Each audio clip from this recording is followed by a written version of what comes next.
Assalamualaikum dan salam sejahtera. Hari ini saya akan menerangkan tentang fungsi-fungsi utama di WordPress, iaitu salah satu platform CMS, Content Management System, yang paling popular digunakan di seluruh dunia, termasuklah untuk membuat laman blogs, laman corporate, kedai atas talian dan banyak lagi.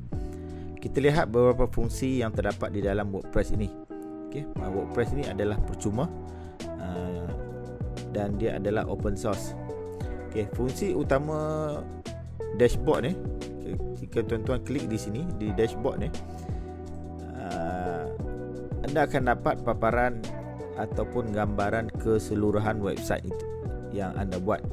Fungsi utama ini merupakan pusat kawalan WordPress. Di sini pengguna akan melihat ringkasan aktiviti, statistik laman serta akses pantas ke bahagian penting seperti entry baru ataupun plugin. Tuan-tuan nampak di sini ada aktiviti, ada WordPress event, dan tuan-tuan nampak gambaran keseluruhan apa yang berlaku di dalam website anda. Perkara pertama yang berkaitan juga, yang pertama adalah post. Post dan pages. Kita pergi kepada post dulu.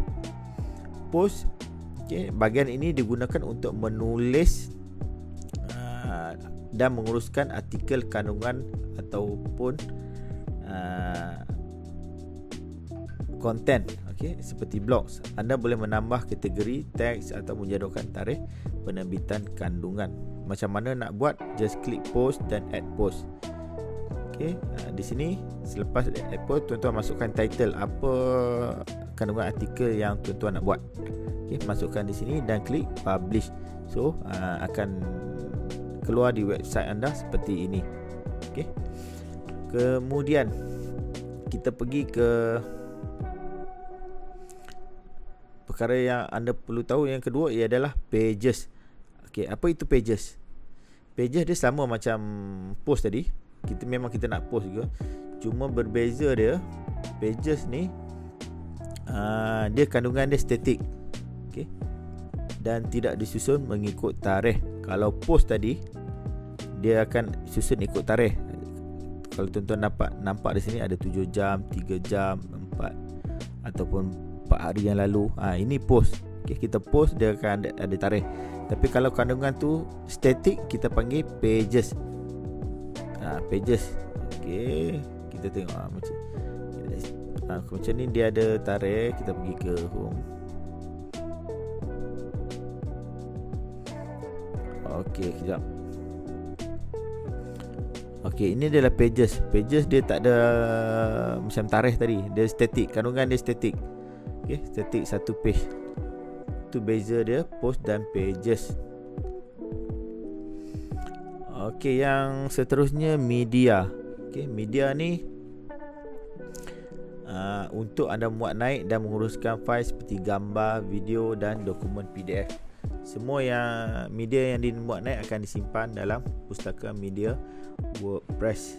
Di sini tuan-tuan boleh add, boleh scroll dan add media, select file dan drop file. So di sini akan disimpan keseluruhan file yang anda akan gunakan untuk buat post ataupun digunakan di dalam pages. Seterusnya adalah fungsi comment. Comment. Fungsi ini membolehkan anda memantau, meluluskan, akan ada di sini nanti, atau menyekat komen daripada pengunjung laman web anda. Ia sangat berguna untuk meningkatkan interaksi dengan pengguna. Seterusnya, appearance. Ia juga menyediakan akses kepada menu, widget dan penyesuaian ataupun customizer. Tuan-tuan boleh pilih lah apa bentuk theme. Theme ni maksudnya tema lah website. Sama ada website anda berbentuk blogs ataupun tuan-tuan nak buat jenis untuk menjual barang, ataupun kedai anda. Yang seterusnya, plugin. Plugin merupakan fungsi tambahan yang memberi fungsi baru kepada laman web anda. Contohnya plugin SEO, borang dihubungi ataupun sistem e-dagang.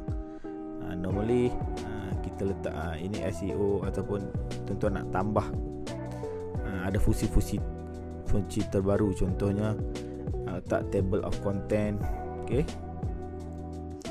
ataupun tuan ada kita nak ini ada fungsi contohnya table of content, isi kandungan, ataupun tuan nak buat fungsi seperti Elementor, okey, ataupun apa-apa plugin dari segi untuk mencantikkan ataupun menambah nilai website anda.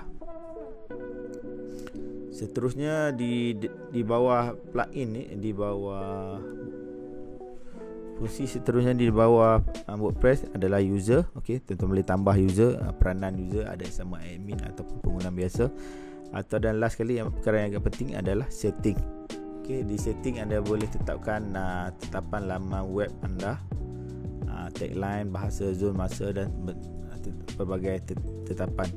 Okey, di sini media permalink, okey, permalink, privacy ataupun table of content. Permalink ni tuan-tuan nak set macam mana website anda appear. Okey, struktur apabila tuan-tuan buat sesuatu post, sama ada dekat link di atas ni, okey, di link Google ni tuan-tuan nak letak tarikh ataupun just laman web anda dan slash dan sample post word yang kita post tadi.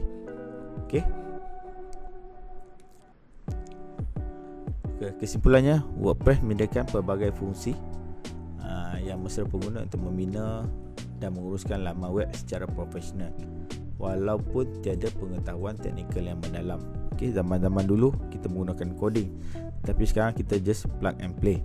Sekian saja penerangan saya. Kita akan sila follow panduan ini untuk lebih banyak penerangan selepas ini. Sekian.